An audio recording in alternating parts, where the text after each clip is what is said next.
pediatric world is one of the new frontiers that we're really entering in and trying to take a lot of the philosophies from the high-end chair marketplace and really enhance these little kiddos' lives. I became paralyzed when I was 14 years old, so I was still technically growing at the time. And so that's hard too, because wheelchairs are expensive, and you want to get something that obviously kind of almost fits you like a glove, but then if you're growing, maybe you can try to get some of those features so you know you can adjust certain things on the chair, so when you do grow, you can still adjust them and they'll still, you know, fit you. But that's something you should talk to your therapist and whoever's fitting you for your chair about, and take that into consideration. You want to have close to 5 years of growth, and after that 5 years, I would say 5 years in a single chair, I think you probably outdated the technology and the growth of that, so you probably want to get into something else, and there's probably something better at that point. Within the zippy zone, we built in 3 inches of additional depth growth with every depth you choose. So example, if you ordered a 12 deep, this chair would grow 13, 14, and 15.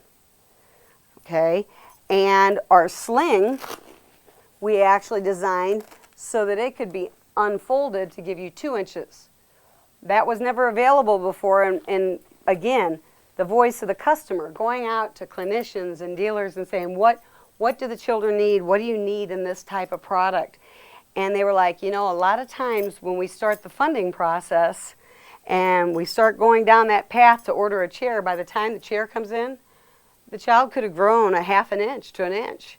So the cool thing about this chair is I can start it as narrow as 10 inches wide, which is real tiny, and we don't really like to see it, but the fact of the matter is they're going to be needing a size like that, they're going to need to be pushing. So we got to take into consideration, even at that small size, proper adjustment, proper fitting, and proper propulsion is going to need to come into play for it.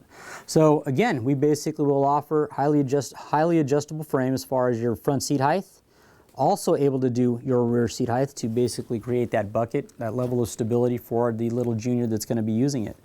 Now, depth adjustability, as we talked about on the adult chair, will accommodate a lot of the hard backs. Well, depth adjustability in the actual pediatric end of it is just a necessity because their bodies are so tiny that we basically need to bring the backrest sometimes as shallow as 9 inches just to accommodate little Junior or little Susie. This is the new J-Zip back, which is the first pediatric back that goes all the way down to 8 inches wide.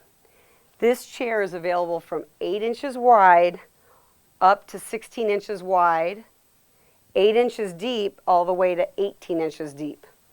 So a large range, and a lot, you know, I would say you think of 8 inches of this small space, and there's a lot of kids because you've given them growth so they can grow the chair, and the more fitted this chair is with better access to the wheels, the more independent they can be.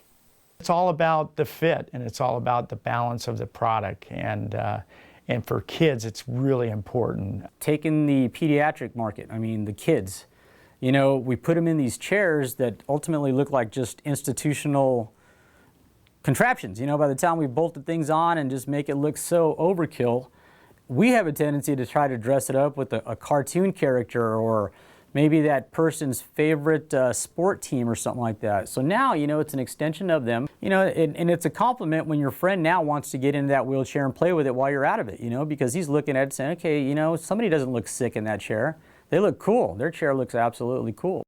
With pediatrics, weight is even more critical. If you want to get some flashy hubs and things like that, you really want to acknowledge the amount of weight you're adding every time you add a side guard, stroller handles, mag wheels. Airless inserts can add up to like 5 pounds to put in an airless insert in a tire.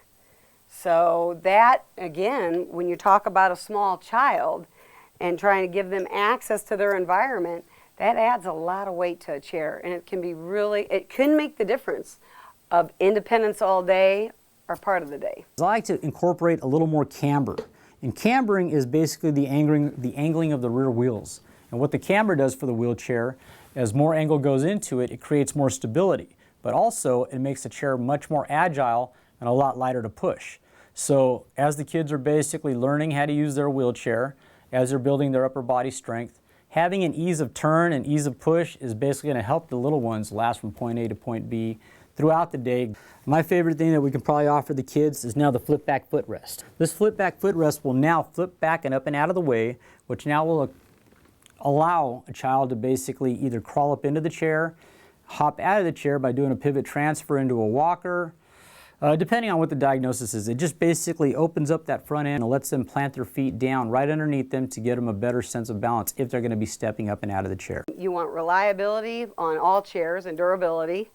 You need to be able to transport chairs. And it's very important, especially with kids going to school, that you have those types of features, that you have a transit option that could be tied down in a bus. If you're not fit properly, you can do a lot of harm. It's just really working with the team, you know, your clinician and your dealer and your manufacturer to try to figure out what the best solution for that little kiddo is.